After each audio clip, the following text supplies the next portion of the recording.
আজকে একটা special day. চকলেটগুলো খাওয়া দেখছো তো, কারণ আমি অলরেডি খেতে শুরু করে দিয়েছি। হঠাৎ কোনো অতিথি বাড়িতে চলে আসলে কিভাবে সামাল দেবে ঝটপট করে।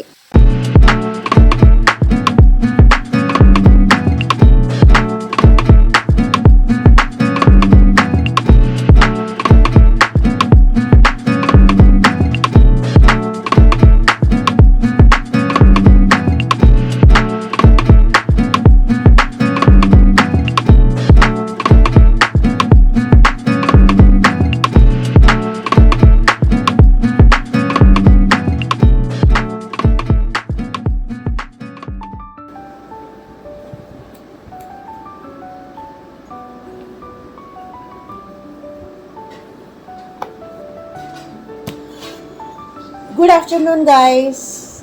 আমাদের ব্লগ থেকে ম্যাগাজিনটা দিয়েছে, মানে যেটা পুজোর ম্যাগাজিন বেরোয় সেটা দিয়েছে আজকে, সেটাই দেখছিলাম। একটু চা খেতে শুরু করে দিয়েছি।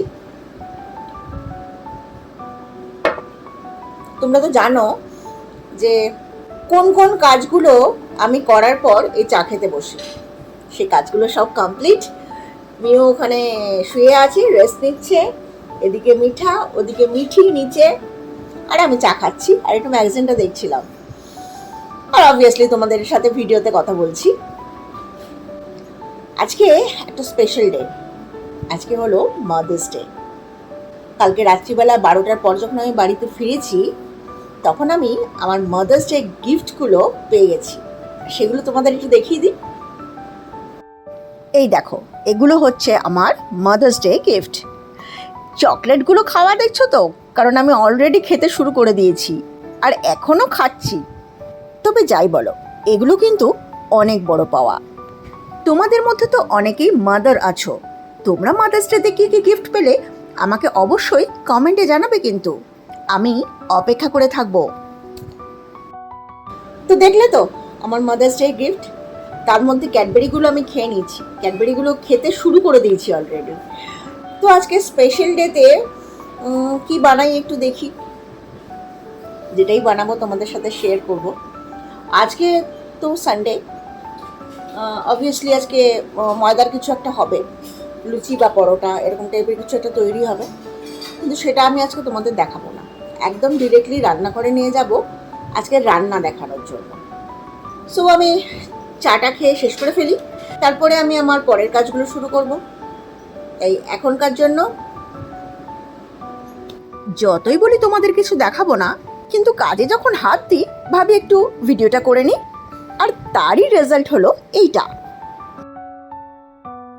তোমাদের তো আগেও বলেছি যে রবিবার যদি কোনো কারণে এই লুচি পরোটা এসব যদি না হয়, তাহলে তো রবিবারটা কারোর কাছে রবিবারই নয়। আমাকে ঠিক শোনাবে ওরা যে আজকে তো লুচি হলো না আর আজকে তো পরোটা হলো না। আর সত্যি কথা বলতে কি, রবিবার যদি জলখাবারে কোনো লুচি পরোটা না হয়, আমারও যেন মনটা কীরকম খুঁতখুত করে। লুচি, সাদা আলুর তরকারি, পরোটা বা কালো জিরে দিয়ে আলুর তরকারি, এইসব কম্বিনেশন তো রবিবারের জন্যেই তৈরি করা।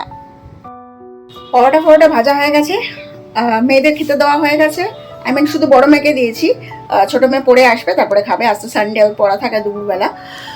আমি আমাদেরগুলো করে নিয়েছি, মানে ছোট মেয়ে আর আমারটাও বাকিটাও করে নিয়েছি, খুব বেশি করিনি। চলো এবার গিয়ে বসে খাই, পরে আবার রান্না করার সময় রান্নাঘরে আসবো, আর তখন তোমাদের সাথে ভিডিওতে কথা বলবো, ঠিক আছে? পরোটা তরকারি খাওয়া কমপ্লিট, এবার আমি ঢুকে পড়েছি রান্নাঘরে। আজকে তোমাদের আমি দেখাবো যে 10 থেকে 15 মিনিটের মধ্যে কিভাবে বানিয়ে ফেলতে পারো একটা সুস্বাদু চিকেনের রেসিপি। হঠাৎ কোনো অতিথি বাড়িতে চলে আসলে কিভাবে সামাল দেবে ঝটপট করে, সেটাই আমি তোমাদের আজকে দেখাবো। দেখো, আমি চিকেনের ব্রেস্ট পিস এইভাবে চৌকো চৌকো ছোট ছোট টুকরো করে কেটে নিয়েছি, তবে একদম ছোট কিন্তু কাটিনি। এবারে ব্রেস্ট পিসগুলো ভালো করে ধুয়ে তার মধ্যে বেশ কিছুটা টক দই নিয়ে নিয়েছি, দেখতে পাচ্ছ।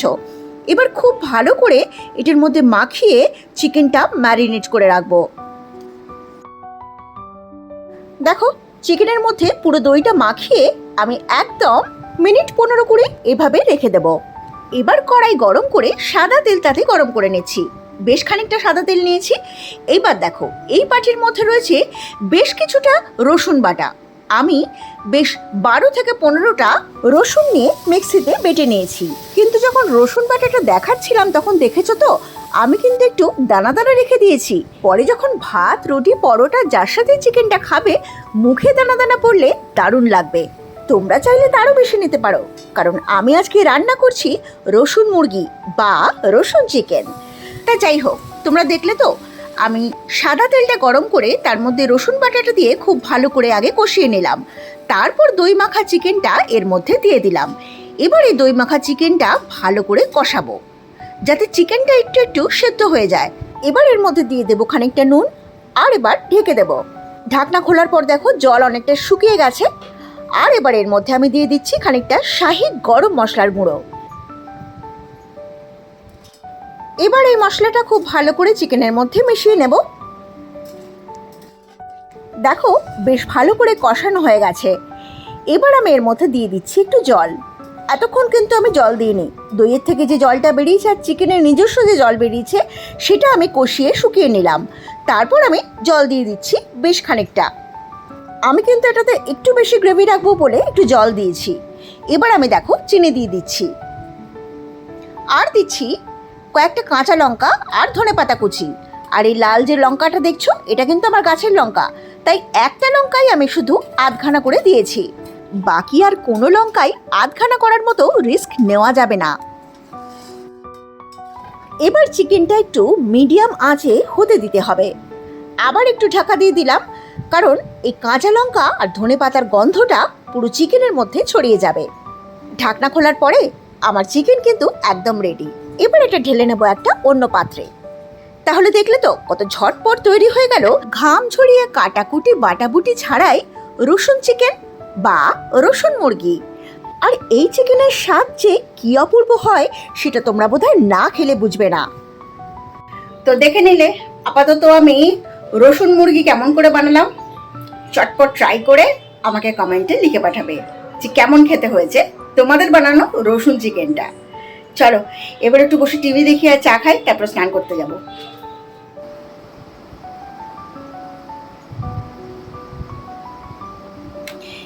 এবারে আমি একটু খাই আর টিভি দেখি। চলো, আজকে তো সানডে, আজকে আর বেরোনোর নেই। আর তোমাদের সাথে এখনই কথাবার্তা সব শেষ করে নিচ্ছি, কারণ ভিডিওটা আমি এখন শেষ করতে চলেছি। আর বাড়াবো না, কারণ আজকে স্নান করে রিল্যাক্সড হয়ে গেলে পরে আর মনে থাকবে না, তোমাদের আগেই বলেছি। সো আজকের মতো কথা আর ব্লগটা এখানেই শেষ। তাই এখন শুধু টাটা।